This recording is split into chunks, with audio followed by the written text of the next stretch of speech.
ರಾಜ್ಯದಲ್ಲಿ ರಾಜಕೀಯ ನಾಯಕರ ನಡುವೆ 60% ಕಮಿಷನ್ನ ವಾರ್ಗೆ ಸಂಬಂಧಪಟ್ಟಂತೆ ವಾಗ್ಯುದ್ಧ ತೀವ್ರವಾಗ್ತಾ ಇದೆ.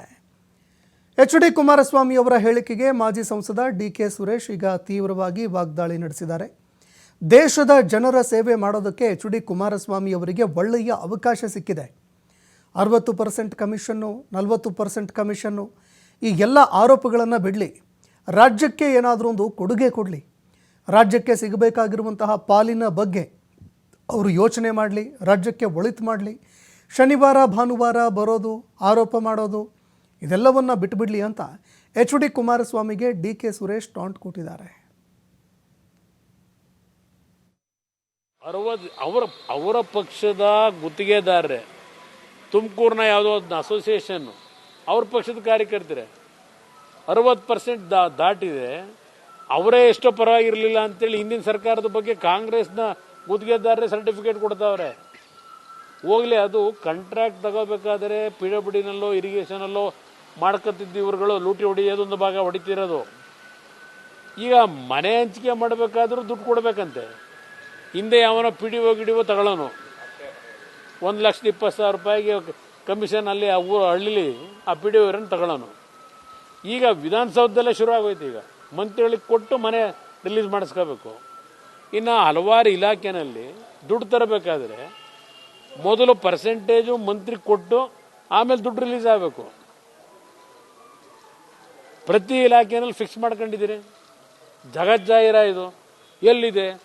ಕುಮಾರಸ್ವಾಮಿ ಕಾಲದಲ್ಲಿ ಮಾಡ್ತಿರೋ ಅದಕ್ಕಿದೆ ಹೇಳ್ತಾರೆ, ಇದು ಹೇಳ್ತವೆ. ಯಾರ ಮಾನ ಮರ್ಯಾದೆ ಇದೆ ಅವರಿಗೆ?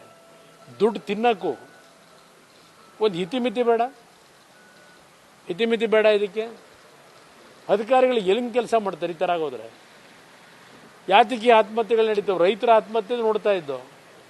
ಇವತ್ತು ಪ್ರತಿನಿತ್ಯ ಸರ್ಕಾರಿ ನೌಕರರು ಆತ್ಮಹತ್ಯೆ, ಕಾಂಟ್ರಾಕ್ಟರ್ಗಳು ಆತ್ಮಹತ್ಯೆ. ಈ ಪರಿಸ್ಥಿತಿ ತಂದಿಟ್ಕೊಂಡಿದ್ದೀರಿ. ಒಂದು ಅಡ್ಮಿನಿಸ್ಟ್ರೇಷನ್ ಇದೆಯಾ ರಾಜ್ಯದಲ್ಲಿ? ಸತ್ಯಮೇವ ಜಯತೆ. ಅಯ್ಯೋ ರಾಮ, ಏನು ಸತ್ಯಮೇವ ಜಯತೆ ಸಿದ್ದರಾಮಯ್ಯನವರೇ? ಹೊರಗಡೆ ನೀವು ಹೇಳೋದಕ್ಕೂ ನಿಮ್ಮ ಆತ್ಮಕ್ಕೆ ಒಂದು ಉತ್ತರ ಕೊಟ್ಟುಕೊಳ್ಳಿ. ನೀವು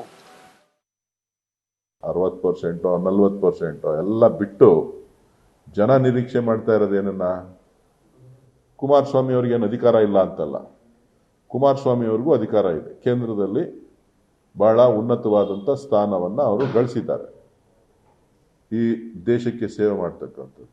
ಅದರಲ್ಲಿ ಅವರು ರಾಜ್ಯಕ್ಕೆ ಕೊಡುಗೆಗಳ ಏನನ್ನ ಕೊಡಬೇಕು ಅನ್ನೋದ್ರ ಬಗ್ಗೆ ಚಿಂತನೆಯನ್ನ ಮಾಡಿ, ರಾಜ್ಯ ಸರ್ಕಾರಕ್ಕೆ ಸಿಗಬೇಕಾದಂಥ ಪಾಲುಗಳ ಬಗ್ಗೆ, ರಾಜ್ಯಕ್ಕೆ ದೊರೆಯಬೇಕಾದಂಥ ಯೋಜನೆಗಳನ್ನ, ಇದ್ರ ಬಗ್ಗೆ ಒತ್ತಡವನ್ನ ಕೇಂದ್ರ ಸರ್ಕಾರದಲ್ಲಿ ಆ ಪ್ರಭಾವವನ್ನು ಮಾನ್ಯ ಪ್ರಧಾನಮಂತ್ರಿಗಳ ಮೇಲೆ ತೋರಿಸಿ ರಾಜ್ಯಕ್ಕೆ ಒಳಿತನ್ನ ಬಯಸಲಿ, ಒಳಿತನ್ನ ಮಾಡಲಿ.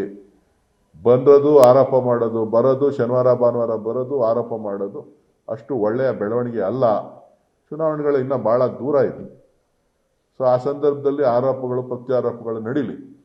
ನಾನು ಬಯಸ್ತಾ ಇರೋದು ಒಬ್ಬ ನಾಯಕರಿಂದ ಅಭಿವೃದ್ಧಿಯ ಚಿಂತನೆಗಳನ್ನು, ಆ ಅಭಿವೃದ್ಧಿಯ ಚಿಂತನೆಗಳನ್ನು ಮಂಥನ ಮಾಡಲಿ ಅಂತೇಳಿ ನಾನು ಬಯಸ್ತೀನಿ.